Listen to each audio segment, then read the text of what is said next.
Yeah. Right. Action. Welcome everyone. Okay.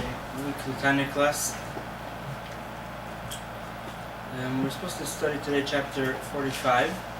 We'll do a little bit of wrap up chapter 44. There's a point that we didn't dedicate enough time to. And I'll start with that and then we'll move on.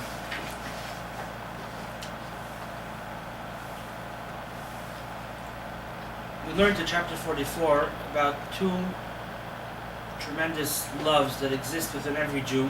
These loves have in them the advantages of both it's called the greater love, the wrapup, and the avas olam, the love which is created from the world. Since on the one hand it's given as a gift.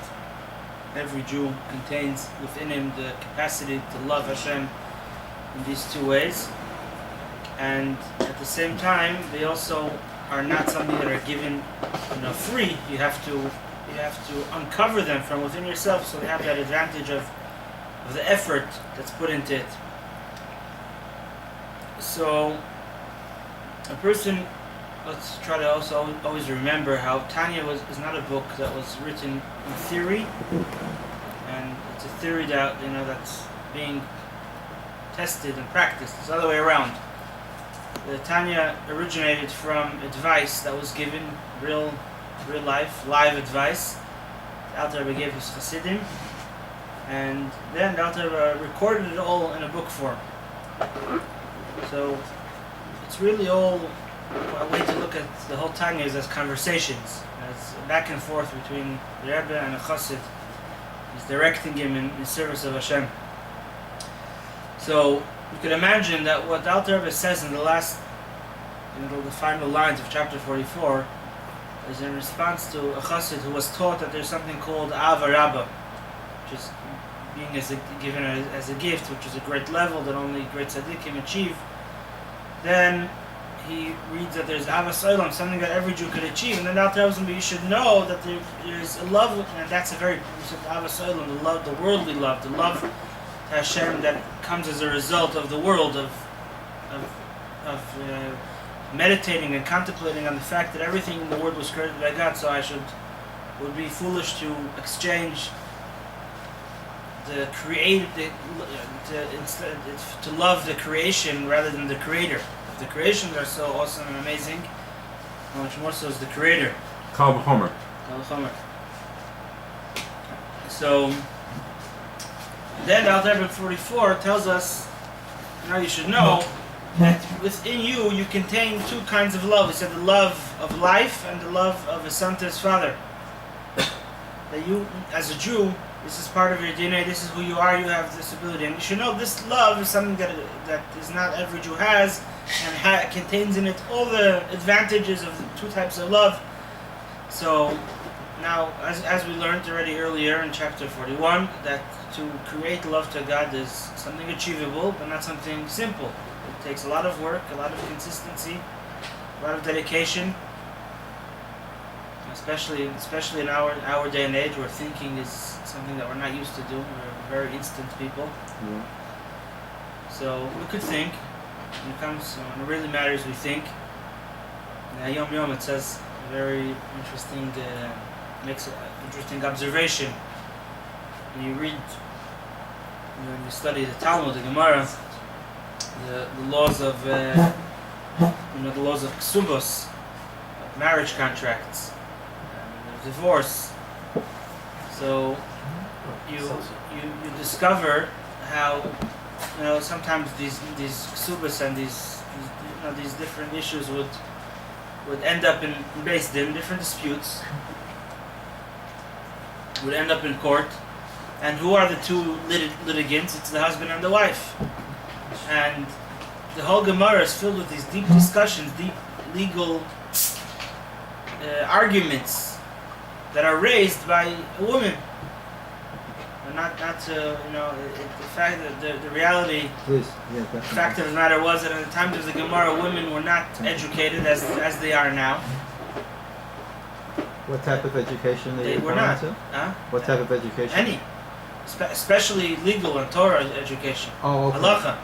Okay. Now, women were taught what they had to be taught by their mother. Do they need to know Laws of that? kashrus, laws of tais mishpacha. Oh, okay. That's what they were taught. And in later generations, it became as we were approaching Mashiach, and it says that the woman will actually rise over the man. So Where does it say that? it's a verse. It says in the Cave of the Sefer Gev, one of the prophets. I don't remember at the moment exactly. In the Tanakh. It's enough, yeah. It's explained, and Chassidus talks about it at length. What this means. Also, it's a result of the spiritual. There's the sphere of Malchus, which actually we're going to talk about later on, about Rachel and Yaakov. But in any case, so women in the times of the Gemara did not have education. They wasn't something they pursued. Just childbearing and keeping the house, Yeah, housekeeping? but not. It's probably the most important aspect of Judaism. Yeah, but that's a high truth skill. Is, the The nuclear family. The yeah. halacha is that if there's funds, a limit of funds the community has, what do you build first? The house. A shul, a yeshiva, or a mikveh? Oh. It's a mikveh? A mikveh. You even sell a synagogue, a shul, to build a mikveh. Because Really? the Jewish home is the most important institution of Judaism, not the shul, not the yeshiva. Okay. But just in court, you would think that a woman would not be able to come up with such deep arguments, legal arguments. You have to know the laws of a ksuba, and you have to be wise. This is before they had lawyers and things like that. When But you there was had a to time when there were no lawyers? You had to argue your own case. Wow. So the Hayama observer says, how could it be that these women, which were relatively simple and uneducated, were able to argue in the presence of great rabbis and come up with such deep,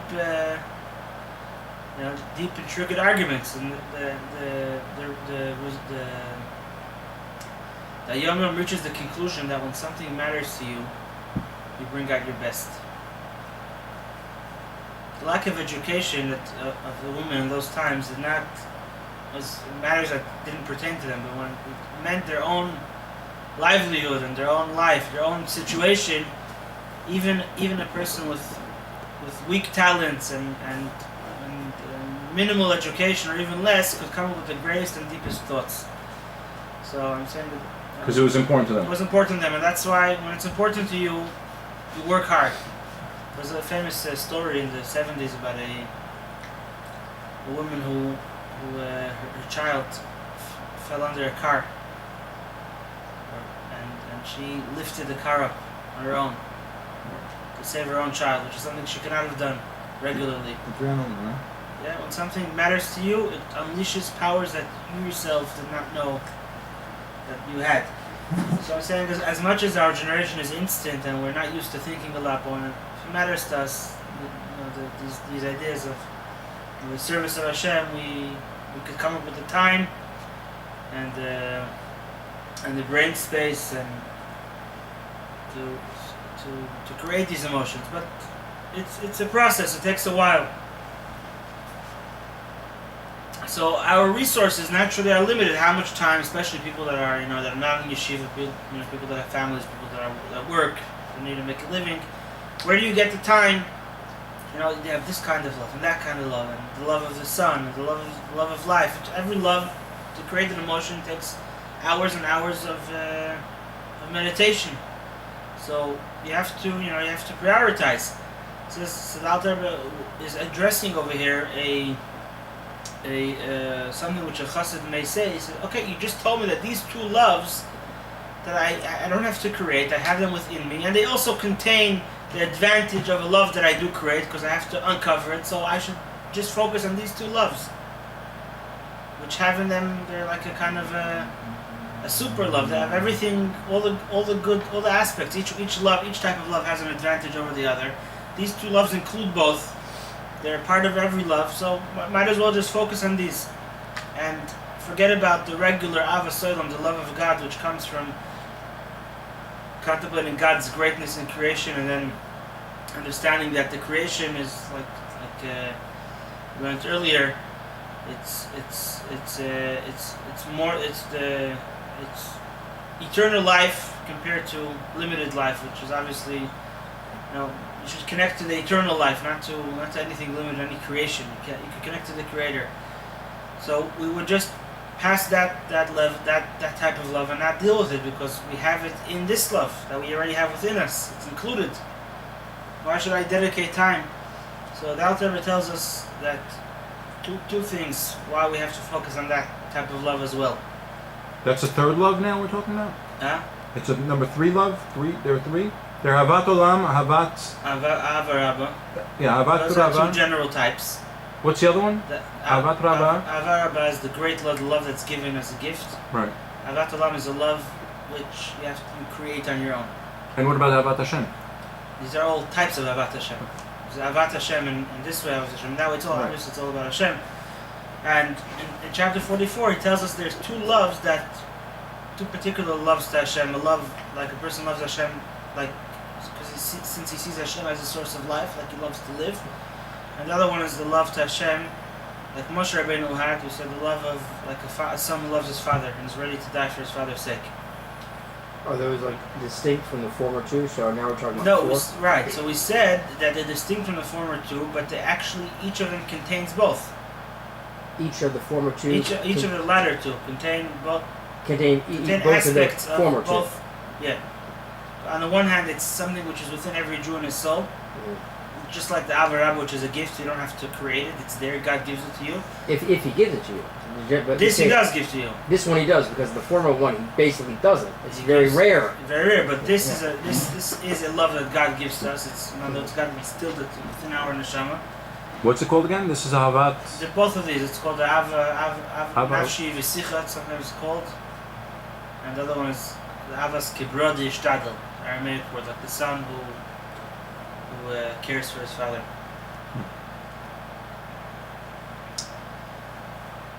So they're there, but yet there's work to do to reveal them more. So that's why it has both aspects, both advantages. So we would assume. Let me just focus on these. On these the latter two, which include in them aspects and have advantages of both. Mm-hmm. Each of these is a love which contains both sides. Mm-hmm. It's also a gift from God, which means that it's not it's a divine love, which obviously is a much higher level, and it's also brought about through your own efforts. So the Alter Rebbe tells us two reasons. One of them we will discuss further on. There's a whole chapter dedicated to it, chapter 48. Two reasons that what? Why we should not neglect the regular Avas Olam, the regular love that you could create, that you invent, so to speak, to Hashem from the world. One of them is one of the points that he brings is that he compares gold and silver. We'll talk about it in short over here because there's a whole chapter dedicated. Alter Rebbe also references to it in Ocean Ave, chapter 50. Got the dollar and the yen? No, that's just gold and silver. Oh, okay. So why went up to is gold? Why gold and silver have two? So usually we know that gold is more expensive. The Torah considers gold a more expensive metal. Okay. But why is that so? And then there's platinum. Platinum's even more expensive. No platinum. Yeah, supply and demand. A lot of it went into in the tabernacle, right? There was a lot of gold in it. Gold the most expensive. There's no platinum in the tabernacle. I'm not sure. I don't know if there's platinum in there. I don't think so. I don't think so. But there's more gold. So, a lot of gold. Did you ask why that is? Yeah. So why is that so? Let's put it a little differently. Gold versus silver. It looks nicer. It's actually what you're saying is true. So there's two things. Why is gold more valuable and wanted? Well, there's white gold than silver. The reason for that is because gold is more valuable. It doesn't rust. There's less. Oh yeah. I think they both don't rust. So I know silver. No. Silver will tarnish. Right, tarnish. And gold is almost like so to speak, an eternal metal. Right. Yeah. It has its godlike qualities. It doesn't tarnish. Wow. It's biocompatible. There are many, so to speak, objective advantages in gold over silver. It's mentioned. It's more precious. It's Precious. Less found. It's Right. rarer, Silver, more rare. I whatever think they said said. that the whole world golden of gold rule. would fill an Olympic-sized swimming pool. That's all the gold there is in the whole world That's it. would fit in an Olympic-sized It's not swimming a pool. lot. So yeah, it's not a lot at all for So a if whole you have world. any gold, just pass it on. It's amazing. Actually, silver now is even more rare now because it's used in industry and then it's discarded and people don't go chasing after it. So now, like the accessible silver is actually in more rare supply than gold. Actually, Really? yeah. It's probably Wouldn't that make it less- more it's probably expensive? less, but less of a demand for it. it would Probably it makes producing more less. more of, since it's less available, it becomes more costly. But Yeah. but the price of silver is very. He wants the gold So, medal. so there are those objective reasons why gold is more precious than silver. It's also used in medicine. Don't take people Oh, take yeah, silver sure. nitrate or gold nitrate. I think they put it in Yes. liquid and they However, Yeah. there's one thing that Scott just mentioned Yeah. that gold looks nicer. Gold Look has at a that, I like certain it. a certain It's a glow. shine. glow, glow. certain shine that Very beautiful. Golden. what that is it? attracts us to it More more sun. than silver. More like the sun has something to do with the sun or emotion. Similar color. So So the Arona Kodesh was all gold so- covered? Yes. The Arona Oh. Kodesh. No, well, the Beis Hamikdash was full of a lot of gold. That's why Hashem made gold. I mean, Gold Right, doesn't was the Torah say created- that? The purpose The of Mishnah, gold, yes. gold is created for the base of Hamikdash. Is that a pasuk or somewhere? It's Not a I'm pasuk. saying a Talmudic statement. Talmud? Ma'amar Chazal. wow. So Trump would be jealous. Who? Trump. Trump. All the Trump village would be nothing compared to. It's nothing compared to the tabernacle. It would be much more. But the tabernacle is not the Beit HaMikdash, right? The tabernacle was a Mishkan. but also the okay, Beit okay. HaMikdash had a lot of gold. The tabernacle was the first version. Was a You have- collapsible You have one. like The one- software, right? You have yeah, the one moving. Windows this, Windows number that. Yeah. So it's all really one continuation. It's all about the sanctuary for Hashem.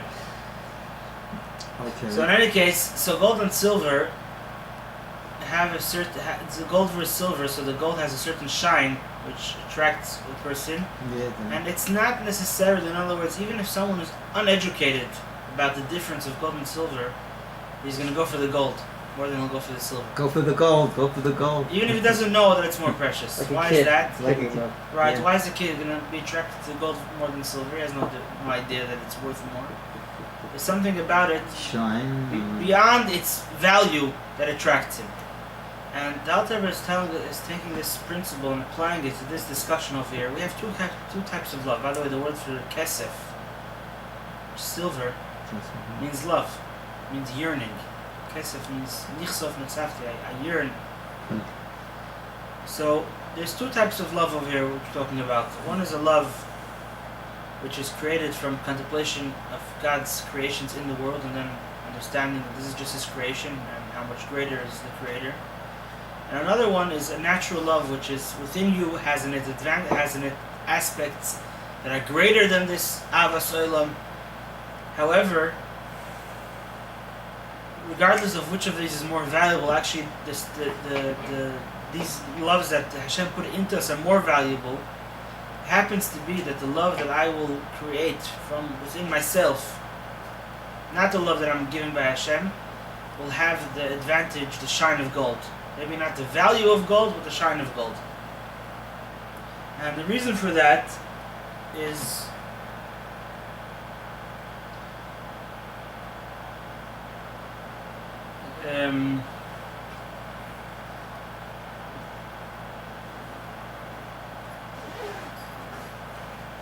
and that shine resembles the concept of a flame, of a yearning. The yearning to Hashem that comes from this type of love that you create on yourself is greater, in a sense, although it's not as valuable, but it's greater than the love that Hashem put into every Jew. Another reason, which I believe actually they interlock one into the other, is that overlooking the matter of value, there's also a reason why we came to the world.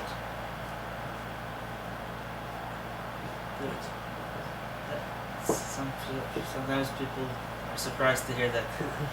And the reason why we came from the world is not that we should love Hashem with our godly soul. Because our godly soul loves Hashem Anyway. By anywhere, default. not only anywhere, by not being involved with animal soul loves Hashem more and greater, and that's why the value of the love that Hashem puts in our soul is a greater value.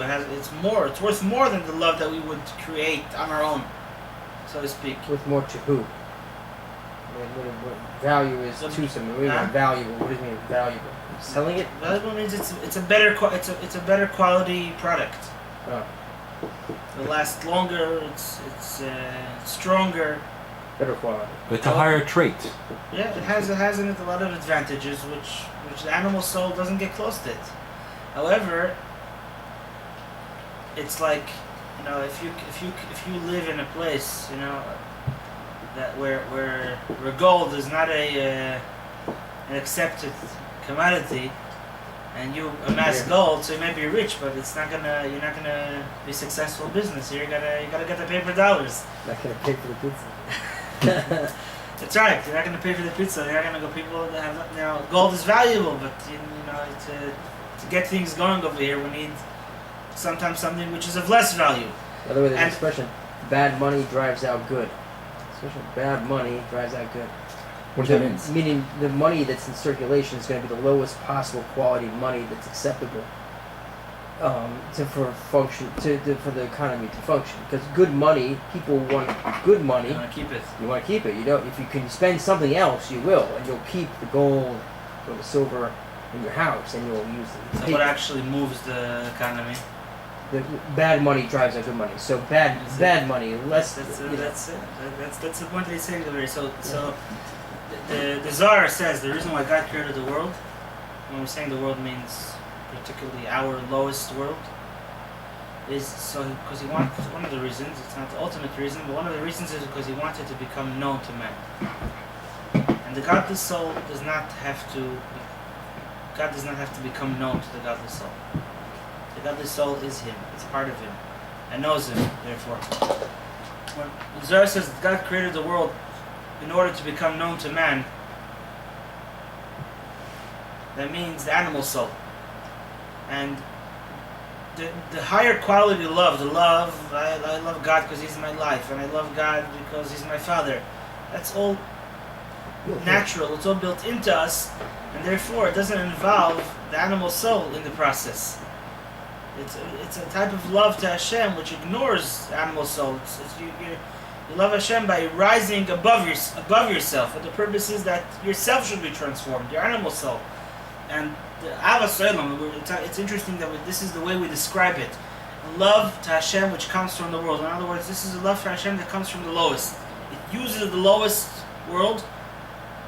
The example that we brought, you love ice cream, so think about who made the ice cream. Hashem. Ice cream is going to make you love God. And the animal soul is going to understand this very good. The animal soul understands pleasure.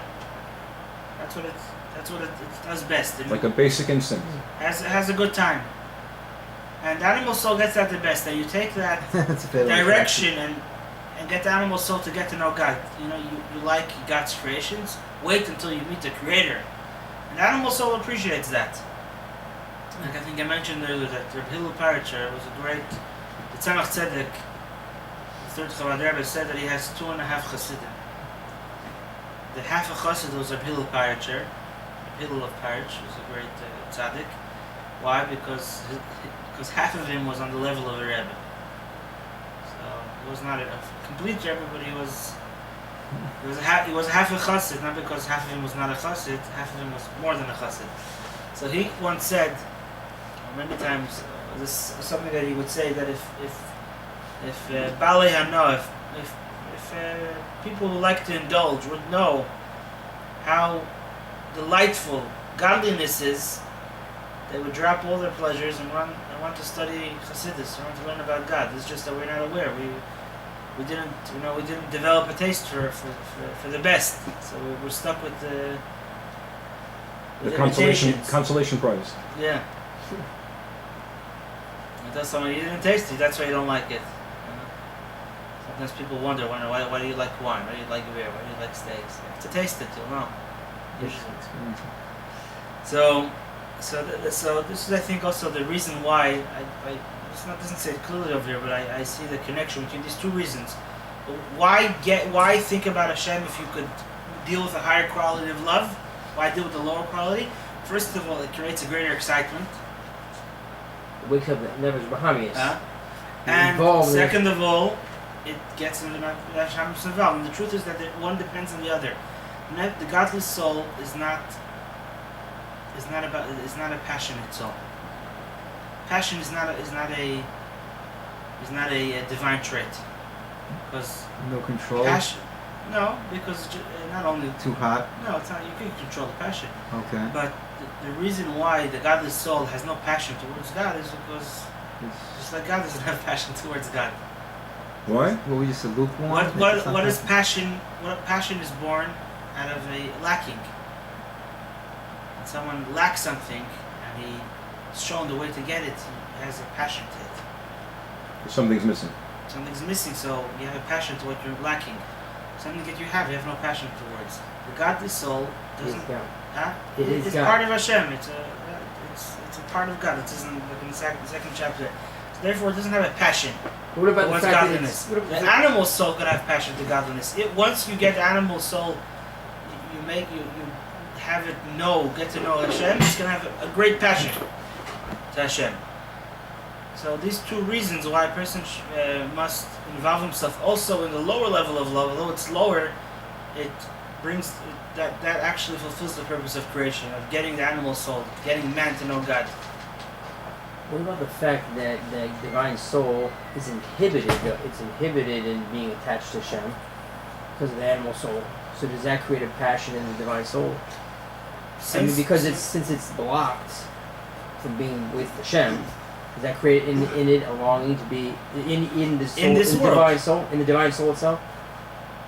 In the divine soul, because it's being blocked. It's an interesting point to bring up. When we say that the souls, it doesn't mean that we have a split personality or schizophrenia or something.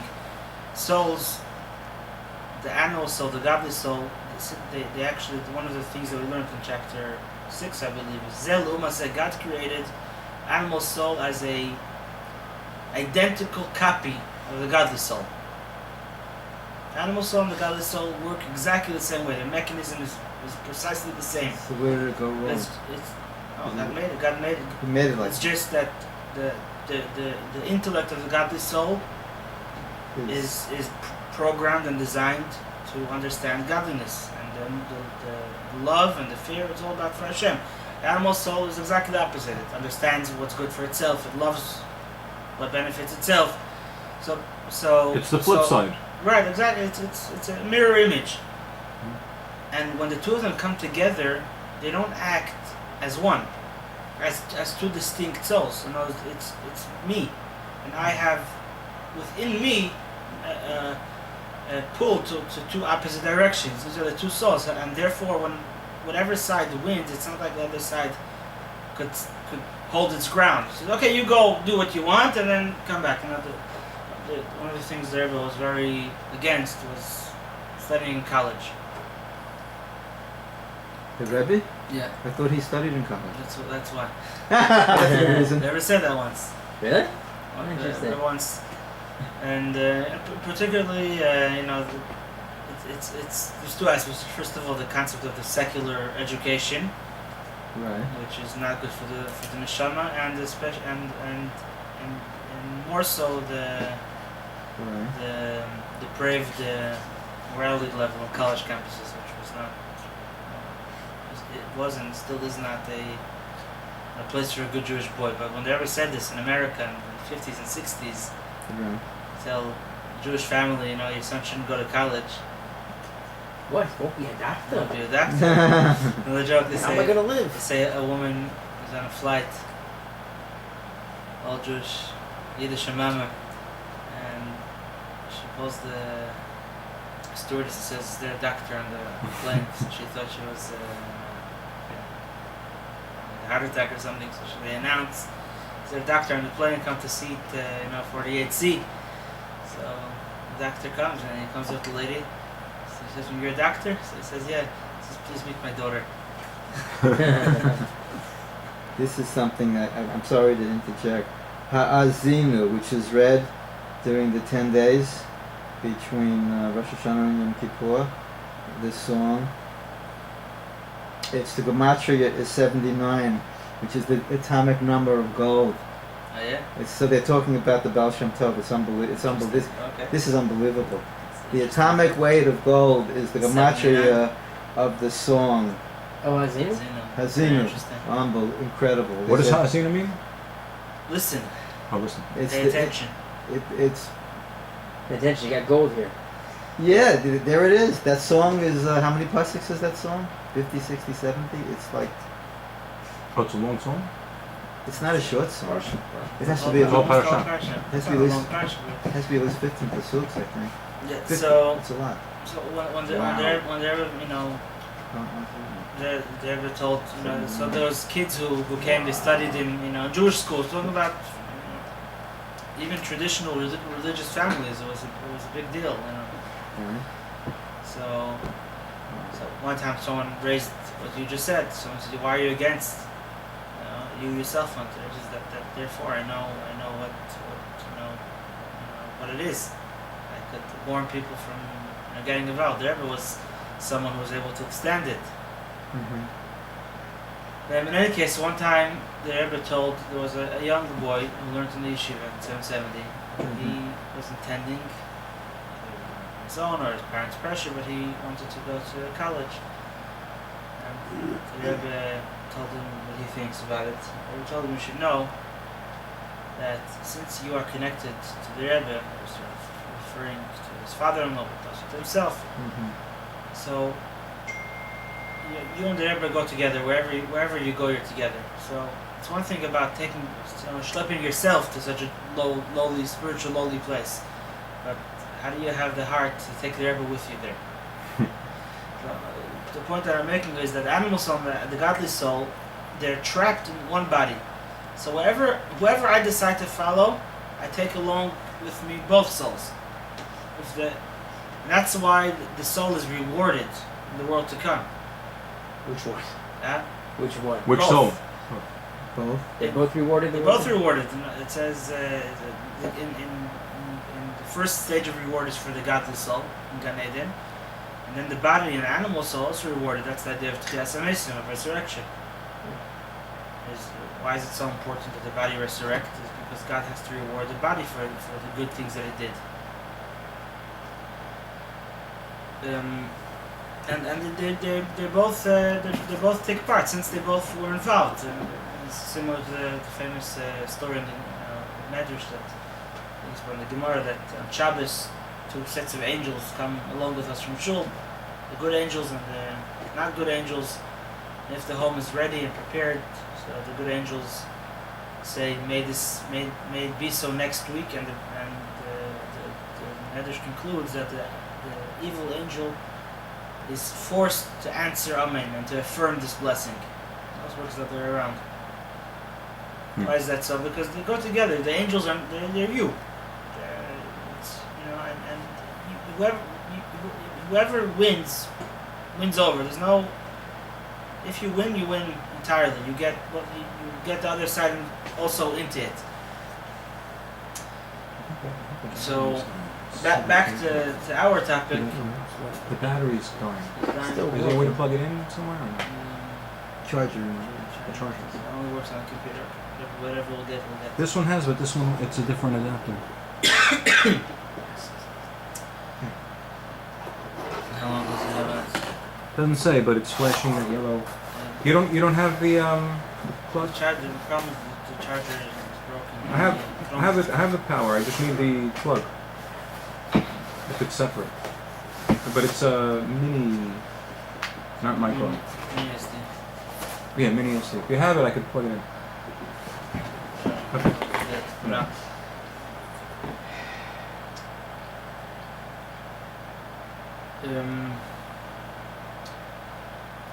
So you're saying the souls, they were... So they're together. So this is always a bit of a side topic that the both souls are always together in everything, and how do we get into it? What was the discussion? I asked you if the divine soul, you said, doesn't have really a longing for God, because it is very God. good, very good. So since they fuse the two souls, and which is that they actually kind of become one in their faculties, in their so they both have the intellect and the emotions. So when intellect and intellect meet, they become one. When emotions and emotions meet, they become one. And it's just about which direction you take